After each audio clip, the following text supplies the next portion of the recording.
Hey guys, thank you so much for watching this video. We are going to talk materials today, and I won't blabber on about everything too long, so feel free to speed this up to 1.5. But a big thanks for being with me today. You could be watching Netflix or doing anything else, and you're here with me, and that's great. So, we're going to talk brushes, solvents, and what I'm using. The brushes will take me the longest spiel, and then I'll kind of just breeze through the other items. And apologies, I've seen a lot of the women have very nice nails on their tutorials. I do not. I can't keep them for more than a day, and I can't do anything with them, so you'll have to bear my ugly, ugly nails, so apologies. But the brushes are more interesting anyways. So, these are my brushes, and this is my brush roll. Now, I only say this, it looks tattered and, you know, not in great shape, but I got it from a lovely little shop in Venice, of all places. Oh my god, I saw it and I was like, any price, I must have it. So anyways, my nice little brush roll. Good, you want to have something for your brushes because you don't want the ends to be wrecked. So, you would slightly fold that over there, like that, and roll that in, keeps the ends nice, right? Okay, so let's go into what we have here. Big brushes, ivories, evergreens, and Shiraz, pointers or riggers. These are the kind of the same as these, except for the smaller sizes and maybe a few different shapes, but they're kind of a variety. They're all just my smaller flats. And drawing brushes, tools. Let's start on the left and go right. So this is, I don't know, a wedge cutter. I think it's used for clay usually. You, depending on the surface of the easel, you can use it here like this, so you can kind of scrape it off like that. Scrape some, oops, so you can't see. Scrape some of the paint off. So used for shaping the paint. Different surfaces will work easier. I don't use it too much. It's not like I could live without that. It's just there. This I cannot live without. This is my palette knife. You see here. So it's kind of hard to judge sometimes the size of things. So hopefully by holding up my palm and you assuming that I have a normal human-sized palm, this will perhaps help describe the size of things, right? So it's sort of a smallish medium palette knife. The most important thing is that it is flexible. Most palette knives that you get or that I see are not flexible. I don't know what they're for. Maybe for carving paint out my window when I spill it. I don't know, but I cannot mix with them. I mix first with the palette knife, and I do so by pushing my index finger, my nail here that I did get jammed in a car, apologies, push it down like this, right? So you see it's not this way, it's the other way, pushing it down. But I'll explain all of that. But that's the reason why. Flexible palette knife, that's one. Ruler, because my hand does not want to do a straight line. I think I should just give it up and paint in swirls only. But I use the ruler, doing houses, need to line something up. It's the drawing phase. I don't use the ruler later on because my paint's wet, but the drawing phase, very handy to have. Okay, then we have some larger brushes. I like how I said, oh, did I say you can speed this video up? In my head I was like, oh, they can speed this video up. You can go with the speed, do 1.5 or what have you. But I realized I talk so fast that you'll probably slow the video down. Anywho, the beauty of technology now. So, these are my larger brushes. I will admit, I truly rarely use this one. It's just here in case. It's a bristle brush, and almost all of my brushes you see here are synthetic brushes because they're softer, they maintain their shape more, they make harder edges, which I like. If you're just starting out, a bristle brush might be a lot better for you because they're more forgiving because they create softer edges. Anyways, that's another story. We're just here to talk materials today, so look, I can ramble on about the little tiny insignificant things about every little thing. So these ones I've actually recently started using, but I would want to have a large synthetic brush in my palette, in my brush case and my toolbox. Good for filling in larger areas and not finicking around, especially good for plein air. Honestly, like I feel, I'm not a big plein air painter, but if I'm going out plein air, I gotta start with a large brush, otherwise I'm sitting there painting like one leaf. So these are rosemary. All my brushes are rosemary, maybe except this one. I think this one's on Amazon. Don't tell anyone. They're all rosemary, and these are Eclipse. They're very soft brushes, very nice for dragging paint over, but I'll talk more about the technique. And we have an angular brush and a flat. Most of my brushes are flats. Okay, I usually just paint with one brush. I'll tell you when I get to it, or you can guess now which is the brush I use for painting all the time. These are two ivory size, you probably want sizes, eh? Size 5, they're both size 5. Usually 4, 5, maybe 6 in rosemary are all the brushes. These ones are size 8. But 4, 5 is my standard for all the flats. So I really use the exact same brush. They're just at different times in their life, their wonderful, beautiful life. And the ivory bristles are stiffer. This is the stiffest synthetic brush that I have here in my case. So the thing is, I don't want to, see, this is me going into too much detail, but like, why have different levels of firmness of the brush, right, or stiffness of the brush? You can paint entire painting in one single brush. Honestly, probably not this one, but you could do it in this one or any of these, right? But some passages will be easier depending on the stiffness of the brush. So you can paint the whole thing in one brush, and that is what I do 90% of the time. But if you come to the canvas, so my palm is the canvas, or actually even better, if I'm getting cadmium yellow all over my palm, I could hold up an actual canvas. You come to the canvas, right? This brush is more stiff. It will take paint off if you come in like this. So if you want to paint with it, you have to come in like that and lay it on, like almost with the brush, almost horizontal to the canvas, right? And that's how you get a stiff brush to lay on paint over top of existing paint. But if you want to move paint real fast, this buddy is your best friend. Okay, then we come into the middle standard sizes and stiffness. So we have three evergreens. These are size 5 and 1, 5, 2, 4, and a Shiraz. The Shiraz is between the ivory and the evergreen in stiffness. The evergreen is softer than the Shiraz. And these are all, besides one being a 5, the exact same brush. So probably this is confusing to you. Some people might have multiple brushes because they want to use white for one and non-white for another. That's not the case. I have these brushes because they're in different stages of their life. So you can see this one has a really nice point and these ones don't. And I just don't want to let them go because I find when I let them sit, even after a good clean for months, that they get stiff and I don't use them again.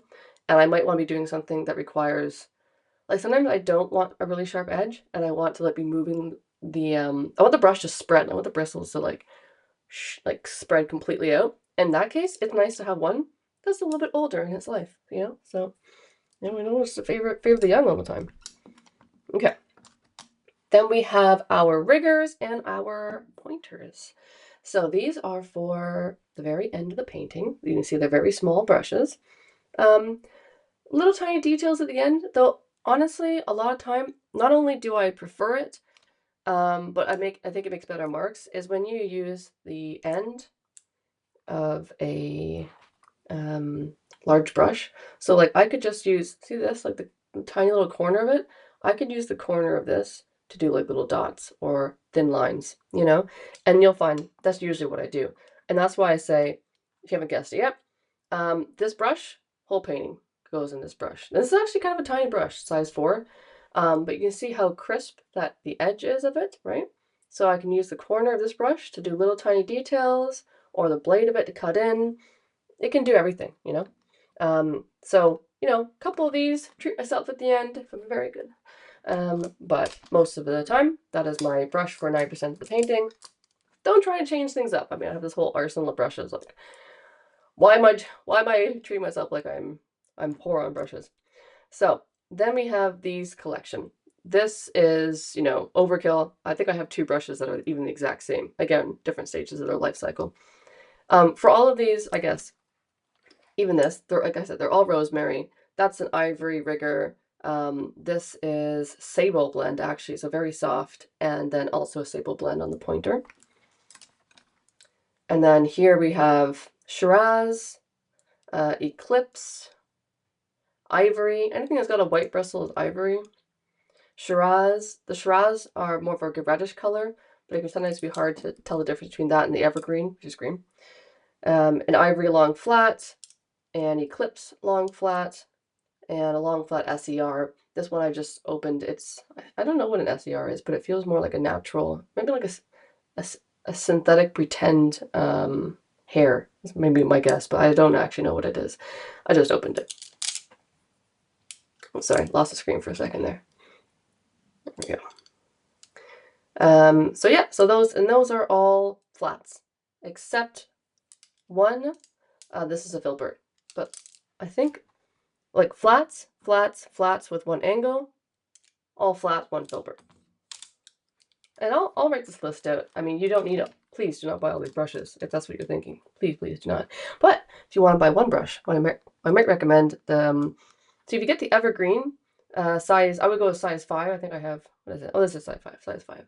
Evergreen size 5 can be a bit too soft. You'll try to be mixing paint with it, and you'll be like, how does anyone mix paint with this brush? It's a soft brush. You might go with the Shiraz or the Ivory if you're ordering one brush from Rosemary. Okay, and then last we have my drawing brushes. And this is what you'll see me use in the underpainting video I record. So this one I use to draw, but honestly, it doesn't, sorry, I'll hold up here. It doesn't really matter. This is some, I go through these quickly because on draw, I'll be like scrubbing and this. So look, they don't last long. Can be an angle brush, can be a rigger, doesn't really matter. Could be a large brush. It's just something to get the paint really thin and to draw on the canvas with and paint. These two are just brushes that are at the very end of their life. And yes, why this thing, like this used to be a flat, believe it or not. These poor brothers are screaming. It used to be this brush. But that's when I do the underpainting, I'm pulling the paint off and I'm doing this, and that's why this thing looks like a step.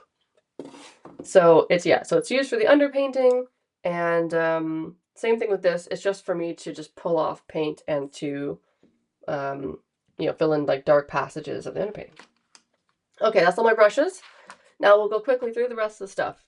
Glove and paper towel. Now I have just one here because I figured you don't want to see the entire roll. But let me be clear, I go through a lot of paper towels. It is not just like, here's my one. Though some artists do this. I think Sarah Steppick is like, here's my one paper towel, and she only uses one. And I'm like, why am I so chaotic? Why can't I just use one paper towel? I mean, I think she does. I don't know. But anyways, look, I'm a slob. So as you can see by the studio behind me, though, I actually am saying I'm literally in the progress of redoing the studio and cleaning it. So I pulled everything out. That's not an excuse. You would find it like this almost any day I wasn't cleaning it. But in fact, I am redoing the studio right now. So anyways, one paper towel, a glove, and I would have 2 gloves, right? A glove, but especially for the left hand, hold paper towel. You're using toxic paints. I'll talk about the toxicity of paint. You know, and also using solvent. I don't want that here. These plastic gloves, ones you get, make sure they can withstand a solvent chemical for a little while. There'll be a degradation factor. And these, I think I checked before, are like 30 minutes. So, you know, you don't want to be having microplastic particles in your hand, right? So, okay. So, glove, paper towel, happy days, and solvent. We are using oil paint, so we need a solvent. Solvent is like the water that you would use for acrylic or for gouache or whatever. And you can wash your brushes in it. As you're painting, you'll clean your brush as you go, and you may want to thin the paint. Though we'll talk a bit about, you know, I don't ever use solvent while I'm painting. In rare cases, right, to actually make it more fluid. I use it largely to clean the brushes and in the underpainting stage. So I look for something that is not terps because I hate the smell, and I'm looking for something that's like, you know, not toxic. So zest it, and you also have Gamblin has an option, Gamsol. If you're in America, Treehouse, you used to order from them. Shipping got too wild, but to Ireland. Sorry, I'm in Ireland, if I didn't say that. So Treehouse has lovely options for non-toxic thinners, so I recommend that. Okay, then so that's the, just put this over here. Dinner glove napkin. This container here, I usually wouldn't touch this without the glove on, but this is where I put the solvent. It's a metal makeup container that I got, not for makeup, you can order it from Amazon for like chapstick or stuff, right?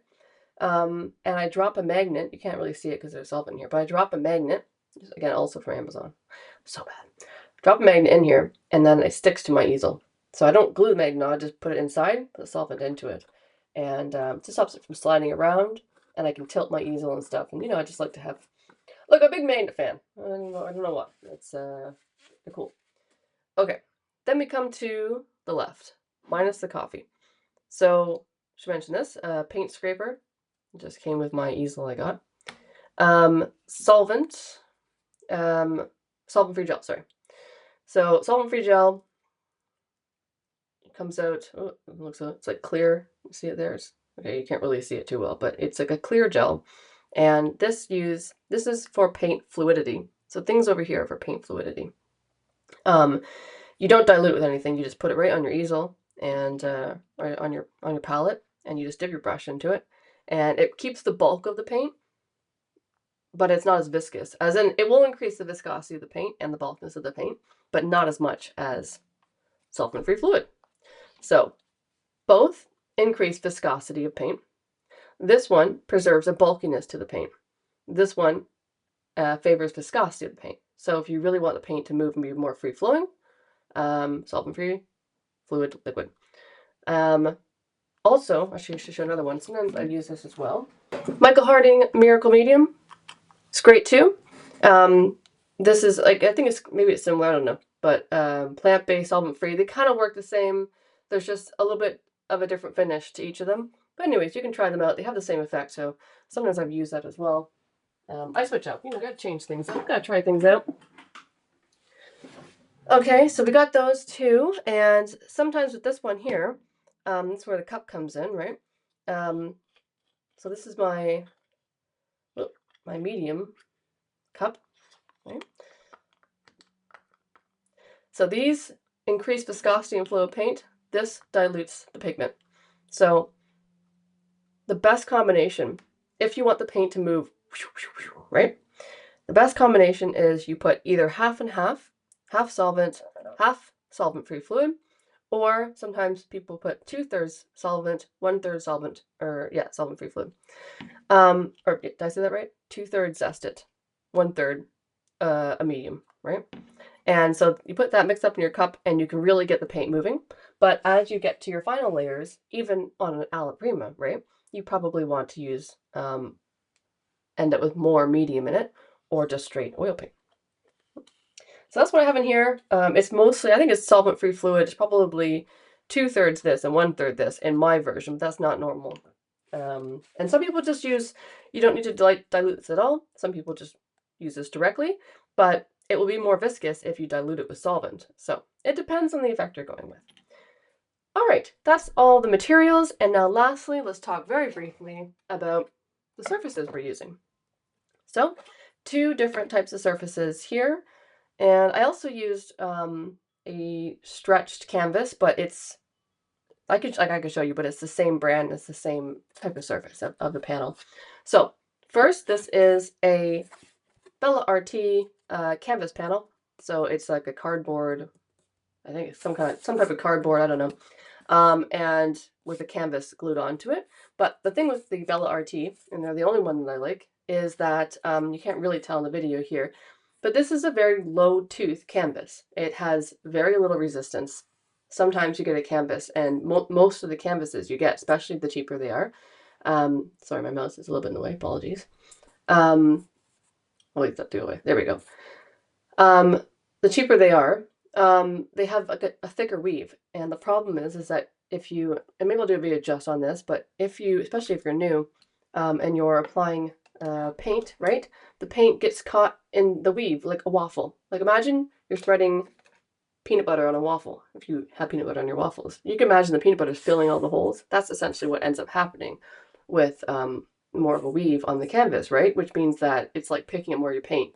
Beginners, I think, often find that easier because when the paint moves around, it's like, woo, you're like on an ice skating rink, right? It's a lot easier to skate on like that fake eco ice they tried introducing in Wicklow like 2 years ago because you don't really move, you know? So it's kind of like that. So this one is more like an, you know, you can skate a bit freer, but, you know, with power comes responsibility. So anyways, look, long story short, it's a low tooth canvas and I really like that. Do not give me a weave. I will not produce good work. Okay, next up is a canvas panel. This is something I'm using more recently. Honestly, it's like certain subjects I prefer. It's a wood panel, right? It's wood. See that, right? I prefer wood because it preserves the it preserves the quality of paint better than a canvas. This is just my own personal take. I don't know if I read that anywhere, but what I find is that, like, because a canvas is material, right? At the end of the day, even, I mean, obviously this is gessoed, it comes gessoed, it's material. I feel like the material, like the wool of material, kind of steals a little bit of the fabulousness of the oil paint. And for some reason, wood does not. So you preserve, I feel like, a lot more of the paint on wood. But the thing is, with wood, is it paint really flies. Like, this isn't an ice rink now, you know? So it can be more challenging. So subjects, I guess that's what it is. Subjects that require you to move really quickly can be really nice on wood, like plein air, right?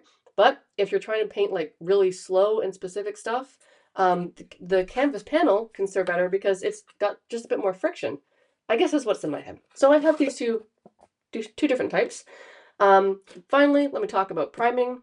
The canvas panels, sometimes I will prime them in acrylic, sometimes I will prime them in gesso. Most of the time, I don't prime them at all. And sometimes I will prime them in an oil primer from Gamblin. But this is unprimed, and you'll see that when I start with the underpainting, that I always start with a base layer of paint, so that's why they can just be white, because I will have some thin layer of a different color when I start. For the panels, though, definitely need to prime these. In fact, these panels came just as wood. I ordered them from Amazon, I think, again, and they're like, they just came as wood. So I primed them with like a layer of gesso and then acrylic house paint, because I have all this extra house paint to go through. So that's what you're seeing here. It's whoop. Sorry guys, I knocked my microphone. There we go. It's primed with just like a pinkish. You can't. It looks white, right? But it's a pinkish acrylic house paint. Okay, and that wraps up our materials. So as you see, I can talk a while. Thanks for listening on 1.5 perhaps. And let me know if you have any questions. I will endeavor to put a nice list of everything that I have said. And yeah, I wish you happy painting.